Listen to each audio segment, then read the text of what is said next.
Bueno, voy a hacer una aclaración antes que nada para no herir susceptibilidades. Sé que están escuchando desde diferentes lugares del país. Algunas se van a sentir reflejadas. Lo que no quisiera es que nadie se sienta ofendido, porque no es la idea, y lo dije creo que al comienzo, cavar una grieta entre gente que vive, yo también estoy viviendo acá, ¿no?, en la ciudad autónoma de Buenos Aires, porteños, porteñas, y eso que comúnmente se llama interior y que suena tan despectivo, deberíamos buscarle otro nombre, ¿no? Lo ideal es hablar de Argentina, sin esa diferenciación que nos hemos aprendido de memoria, ¿no? Que porteños y del interior, es decir, parece que fueran dos países, los diferenciamos así: porteños, los que viven en la capital, y el resto del país, que vendría a ser eso que llamamos interior. Decía, me parece necesario detenernos unos minutos a pensar en este nuevo debate por los recursos que Larreta, incluso en soledad, parece que está muy dispuesto a dar. Se subió ya al reclamo por los subsidios. Igual yo me permito preguntarme hasta cuándo va a subir, porque alguien en algún momento le va a decir: che, no podés pensar en ser presidente de los argentinos y estar defendiendo de esta manera este subsidio que va en desmedro de lo que está pasando en el resto del país. Digo, hay que detenernos en esto por varias cuestiones. Por un lado, por esa inequidad que representa el modelo que concentró todavía más recursos económicos en la ciudad más rica del país. Esto ocurrió durante el gobierno de Mauricio Macri. Y porque además creo que hay que analizarlo y ver los movimientos de Larreta pensando que él quiere encarnar un proyecto nacional, que está trabajando en eso, efectivamente, ¿no? Quizás con algunos acompañamientos. Digo, esto se viene tejiendo por lo bajo, con algunos acompañamientos que hasta podrían sorprendernos, ¿no? Digo, hay gente que mira con muy buenos ojos a Larreta y eso a mí en algunos casos me genera sorpresa. Pero bueno, me permito preguntarme, ¿qué ocurriría si Larreta o cualquier representante de ese modelo que ya sucedió en Argentina logra ser gobierno? Por lo pronto creo que vamos a coincidir en que sería peor aún de lo que fue el gobierno de Mauricio Macri, y peor por varias cuestiones, entre ellas por este contexto de endeudamiento y de pobreza. Y creo que coincidimos también que si el voto popular le diera la chance una vez más al poder real, acá no importan los nombres, no importan los nombres incluso de la alianza que se va cambiando, ¿no? Estamos hablando del poder real que llega a ser gobierno, y esta vez no es por una dictadura. Se estaría ratificando la impunidad judicial, política, social, de la que de verdad pueden hacer gala quienes integraron el gobierno anterior. Ninguna causa avanza, hay causas muy graves, ninguna avanza en la justicia, ninguna los complica, ninguna permanece en la agenda. Parecieran ser el teflón en el que los jueces se despegan de manera totalmente naturalizada, no natural, naturalizada, sin importar la gravedad de los hechos que se les estén imputando. Entonces me parece que vale la pregunta: si vuelven a ser gobierno, ratificada esta impunidad, ¿de qué cosas serían capaces esta vez? Es una pregunta que tenemos que dejar sobre la mesa. Voy a dejar de lado, por ahora, las motivaciones que pueda tener el gobierno nacional para el traspaso de estos recursos o para la quita de los subsidios. Es decir, no es solamente la redistribución lo que moviliza esta decisión, o federalizar una situación que hasta aquí ha sido injusta, porque lo que se le reclama justamente a este gobierno es eso, ¿no?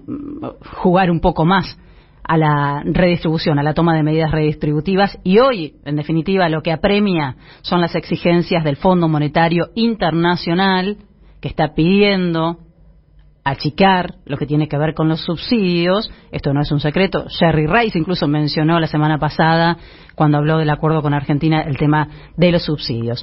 Y Larreta dice, bueno, quiero defender la autonomía de la ciudad de Buenos Aires. Está defendiendo la autonomía de pedir que entre todos banquemos su gestión, en realidad, ¿no? Que entre todos banquemos el transporte urbano en la ciudad que él gestiona. Esta vez, como les decía, desde su espacio no lo acompañaron mucho. Vamos a ver hasta dónde sigue el pataleo, porque, insisto, es difícil pensar en un candidato a presidente defendiendo semejante inequidad, porque es casi como jactarse de esa inequidad que se sufre en otros lugares.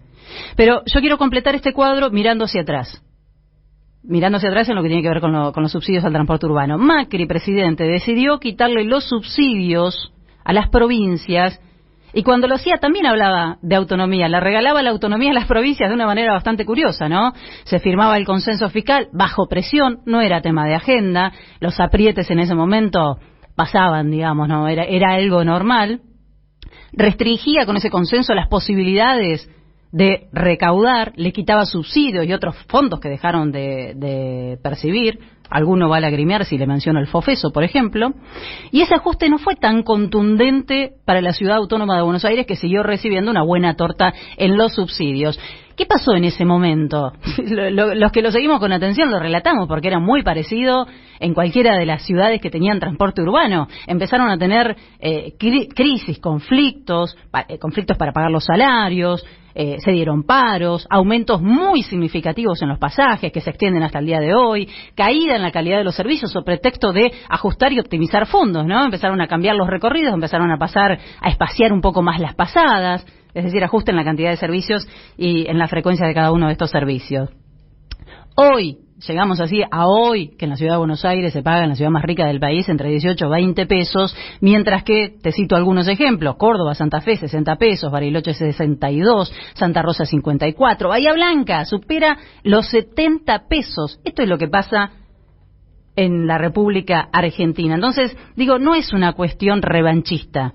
No es que si el resto paga 60, 70 pesos, Cava también tiene que pagar 60, 70 pesos, porque me parece que ese es otro tema. El transporte urbano, el transporte tiene que ser un servicio al alcance de todos, debería ser económico, soluciona un montón de cuestiones laborales, sanitarias, reducimos accidentes, ecológicas, bueno, en fin, por un montón de cuestiones que se pueden justificar y muy bien, los gobiernos, los estados deberían garantizar un servicio público bueno y barato.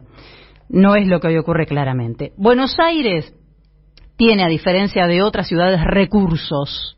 En Buenos Aires hay concentración poblacional, lo que garantiza pasajeros en los colectivos. Y lo cito a propósito porque la lógica sería que el gobierno nacional subsidie el transporte en las zonas más pobres, menos pobladas, para equiparar tanta diferencia, es decir, allí donde las empresas muchas veces se resisten a brindar los servicios porque no es rentable, porque hay pocos pasajeros, porque hay grandes distancias y donde los pasajeros tienen menos ingresos. Eso sería una lógica mucho más equitativa. Entonces, la naturaleza de esta discusión, me parece a mí, es similar a la que terminó en la justicia por la coparticipación, que también se remonta a las favores de Mauricio Macri, al jefe de gobierno porteño, Horacio Rodríguez Larreta. No me voy a meter en ese tema, lo dejo para otro día, los detalles y demás, pero lo cierto es que con el argumento del traspaso de la policía, Cava recibió de más entre 2016 y 2019 72.000 millones de pesos, ¿sí? Algunos entusiastas después con el cambio de gobierno dijeron, legisladores, ¿no?, de diferentes provincias, tenemos que pedirle que devuelva esa plata. ¿Qué la hizo? ¿Dónde está esa plata? Bueno, se pasó, la esperanza disipó rápido. Pero en definitiva, y para cerrar, y para ir al punto que me parece más interesante, volviendo a lo que decía al inicio, Buenos Aires es la ciudad que más recauda, que más presupuesto por habitante tiene, que pasó a ser durante el macrismo la más beneficiada por la coparticipación. A menudo se escucha a alguno decir, pero si nosotros somos los que más aportamos, más tenemos que recibir. Bueno, eso da de cara totalmente con lo que se supone que son los cimientos del federalismo, ¿no? Justamente resolver inequidades, resolver esta concentración de recursos que es histórica, de recursos y de poder, que está hoy en 2 o 3 puntos del país en desmedro del resto. ¿Qué hizo Larreta con todo este viento a favor? ¿Cuáles fueron sus prioridades? Si tiene gente durmiendo en las veredas y no se le ocurre construir viviendas sociales o pensar en políticas redistributivas o construir escuelas o pensar en pibes y pibas. ¿Qué hizo con la plata que le sobró, que no puso en la policía y que no puso en el transporte en todos estos años? Bueno, un dato nomás para ir redondeando. En publicidad y propaganda en año 2021 por habitante, Cava gastó 654 pesos. Estas son las prioridades. En infraestructura escolar, 402. ¿Seguís el número? 654 en publicidad por habitante. En infraestructura escolar, mucho más abajo, 402. En políticas y programas de ambiente y desarrollo sustentable, 356. Y si querés llorar, te cuento cuánto en programas de políticas de género. 14 pesos por habitante, ¿sí? Entonces, lo que más le ha importado, y la verdad que le dio resultado, fue una buena estrategia para Larreta, fue poner plata en los medios de comunicación. Esto que digo, esto que repaso es una queja a presente y a futuro, ¿no? Esto, ¿qué hizo con la plata? ¿Cuáles fueron sus prioridades? ¿Cuál es la forma de gobierno de Larreta, que tiene un blindaje excepcional? ¿Qué capacidad de gestión tiene Larreta? ¿Qué es lo que pretende? Preguntas a presente y a futuro, porque 2023, si se dieron cuenta, está acá a la vuelta. Y el modelo centralista de Larreta, que no es solo el modelo de Larreta, es inequitativo, carente de empatía, dañino, y deberíamos estar todas y todos advertidos de esto, para que nadie diga después que lograron engañar.